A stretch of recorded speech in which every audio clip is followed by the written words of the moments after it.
We are in Blender 2.8.2a and this is color variation. That's what this lecture is about, and it will make your painting a lot more interesting.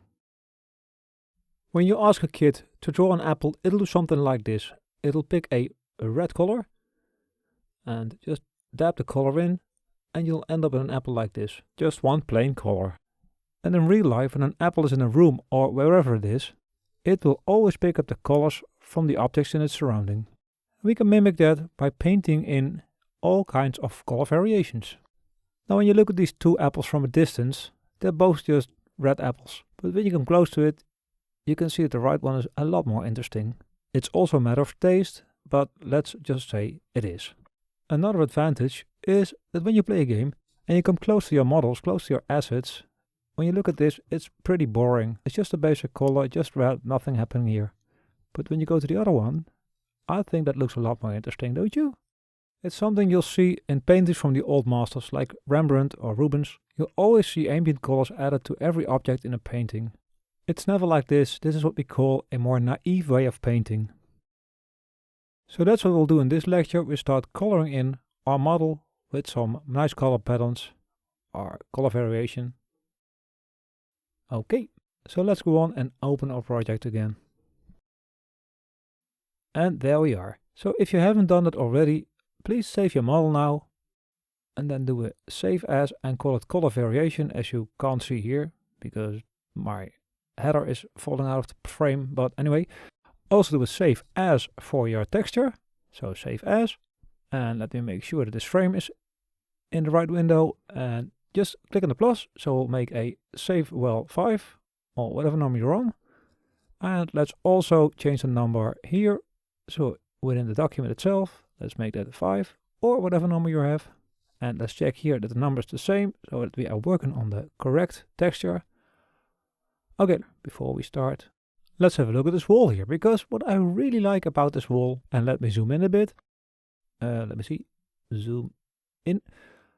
What I like is the color variation in the bricks here. So let's use this in our bricks as well.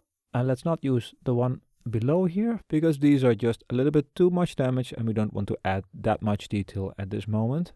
So we'll make something similar to the ones on top, and let's do that. We are back in a document, but before we start, let's first set up our brush. So let's first choose the hard brush, scroll down and see if it is on multiply. Put your strength on 0.7. Let's leave the sensitivity off for now.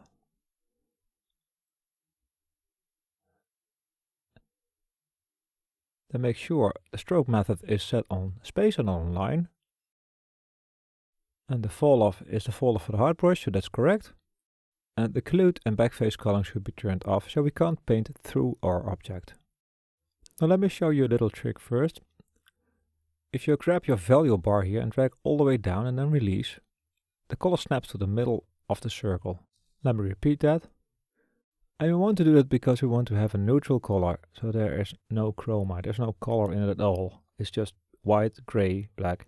And in this case we do that because we want to have a neutral color, because when we multiply it with the color we have, we get just a darker value of the color. If we would pick the color and then draw into it again, as the blend mode multiply already applies, it would multiply the color. So yellow would be more yellow. And in this case we don't want that. We want just the yellow to be a little bit darker, and we don't want to add more yellow to it.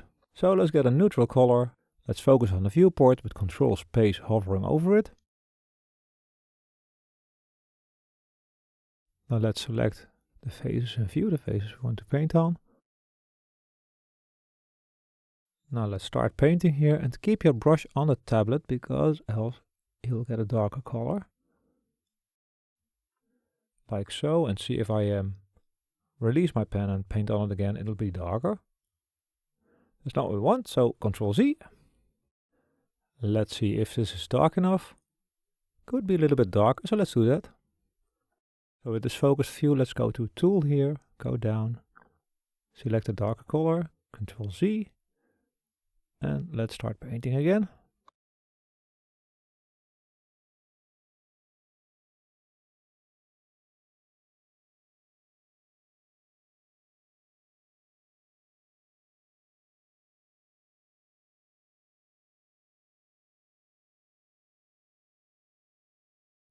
Yep, that's better for me. If you want to have a lighter or darker color, you can do so, of course. It's your will. So next what I'll do is I'll add some darker and lighter ones on the base of this well. And maybe I'll do it on the tiles as well. It could use some variation there, I guess. What do you think? Yeah, well, let's just try it, and if I don't like it, well, can always delete it. So to not get you very bored, I'll speed up the video now while I'm painting this in, because it's not really something you need to watch in real time. And after that I'll be back and I'll talk some more. See you later.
And done. Okay, I think that really helped. It just comes alive a little bit more again.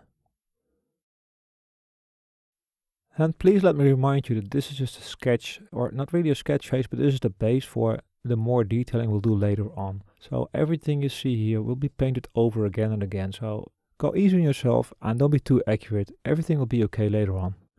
So now let's start with the color variation part. Now what colors should you choose?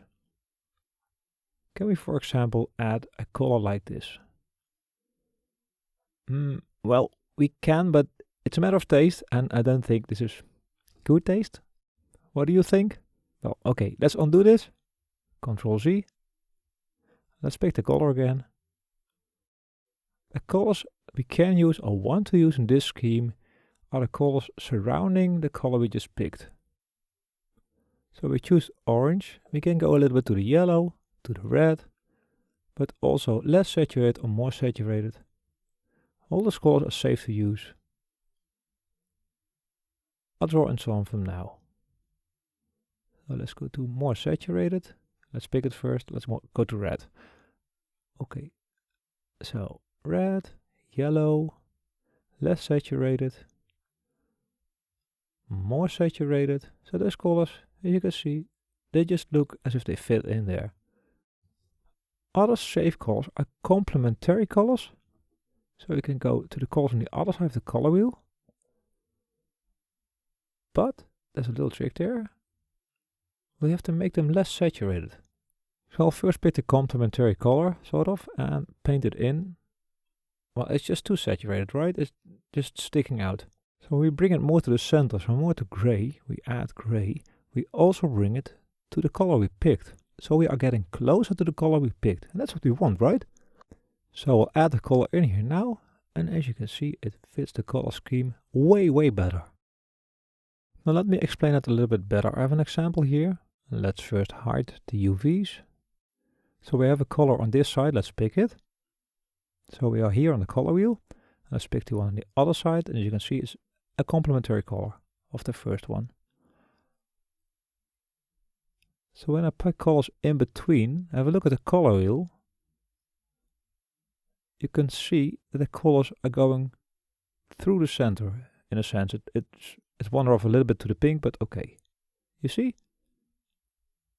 So it's getting less saturated and more saturated when you go from one side to the other side. And not only you can use this knowledge to find fitting colors in a color scheme, you can also use it to go from one color to the other by using gray in between. Another thing we should think about is if we use a warm or cold color scheme in our scene. So if you choose a warm color scheme, so one on this side of the color wheel, and we add in a blue color, so a cold color, like so, you can see we have a very high contrast. If you want to stay closer to the original color, so the warmer color, what we can do is just desaturate this warm color. So let's desaturate it a bit. Control Z first to delete the blue color. So repeat, when I desaturate, I also go in the direction of the opposite color on the color wheel. So we desaturate it and make it, in a sense, cooler. So let's paint it in, and if you compare this color to the first color, it's just a little bit cooler. Now we can also make a neutral color. So in the middle of the color wheel, I just drag down and drag up again, the trick we did before. So we add a gray color now, Control Z, add a gray color, and it will look much cooler than the original color. Now let's do it the other way around. Let's pick a cool color. Something like this. Not just an ugly one. Let's pick a nicer one like this. And then pick this color. And now we go down a bit to the center of the color wheel. And now when you add this, it looks warmer than the original color. Same goes for gray. Let's neutralize this again. When you add this, it almost looks orange, right? And if you look here, it's really just a gray color. So that's something you can play with when adding colors to a model. So I'm going to add in these varieties now. I'll first start slow and then speed up the video again. So let's first reload the texture, go to the image here, scroll down and pick your latest texture. And instead of deleting the examples I've put in, I'll just image reload and I'll reload to the latest texture I saved. And see all the examples I painted in disappeared again. Okay. Control space to focus on the viewport and I'll start dabbing in some colors. Hit N to open up the toolbox. Pick a color. Let's make the brush a little bit smaller. And let's make sure I'm not painting through the object. Let's see. Okay, that's good. So Control Z, X, Z. Okay, let's pick the color again. Pick.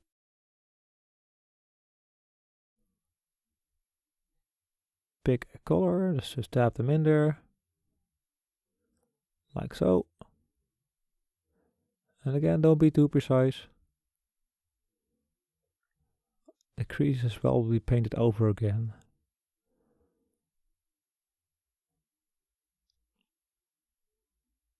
So are different sizes.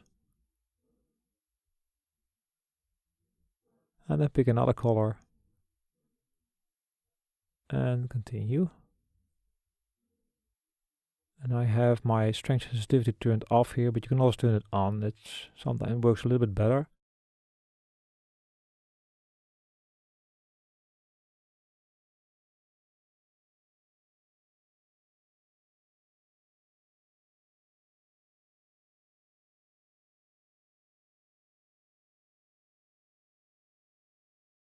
Let's go to complementary side of this color.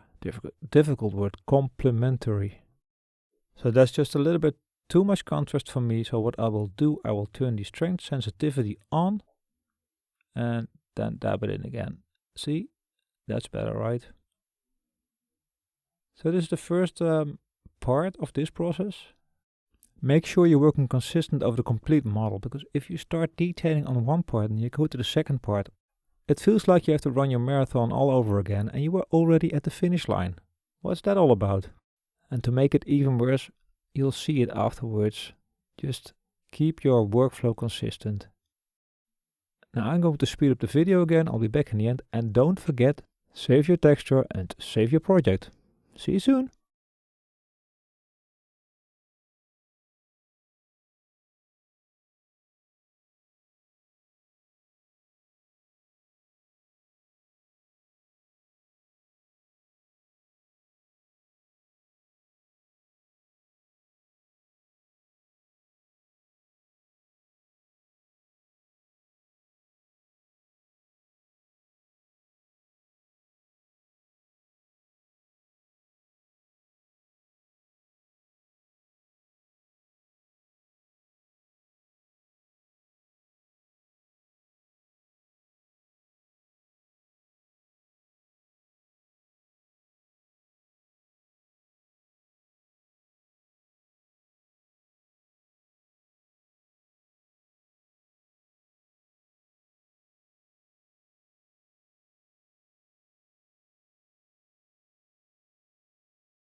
So that's phase 1 of the color variation process. We dab in the colors, and the next phase is mixing the colors together. But before we go there, we will first have a look at this model. You can see here I made a small mistake, but that's not a problem at all. In fact, it might even open opportunities to add something to the story of this well. So for example, a mistake like this could be adding to the story by saying this is a chipped out piece of brick, something bumped into this well, and a piece of this brick broke off. So minor mishaps like this can open my mind and make me think about how or what happened. Maybe this is something I can use. So that's a way of thinking about irregularities in your paint process.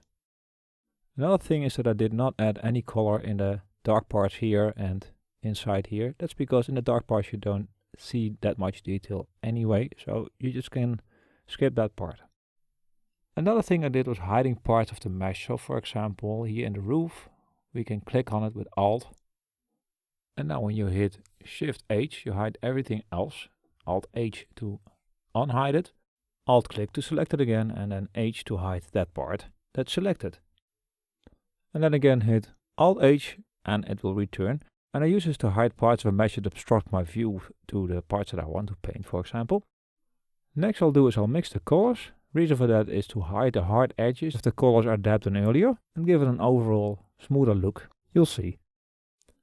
So as we will pick a color and then paint that color next to it.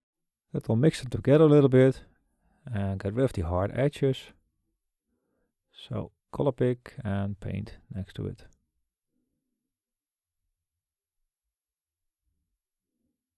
And I made some mistakes here with recording this course, so I have a strange black edge here, but we'll just fix that later on. Okay. Have a good look at your texture, look for hard edges and things you don't like, and pick up some color and smear it around.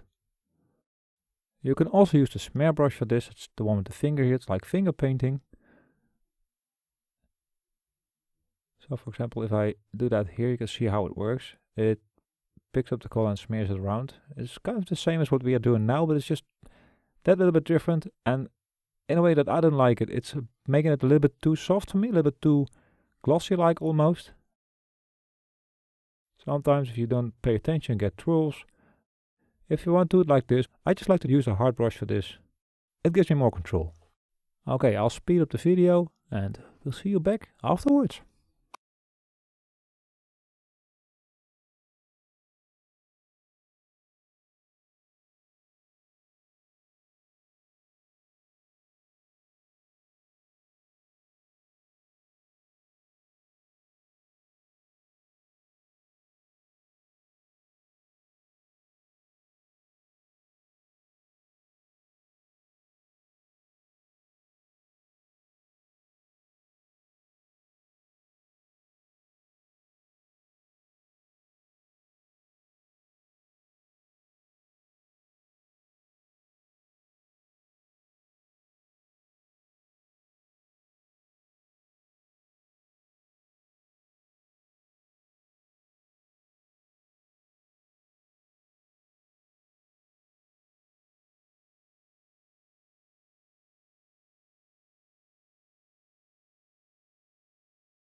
Okay, that's that.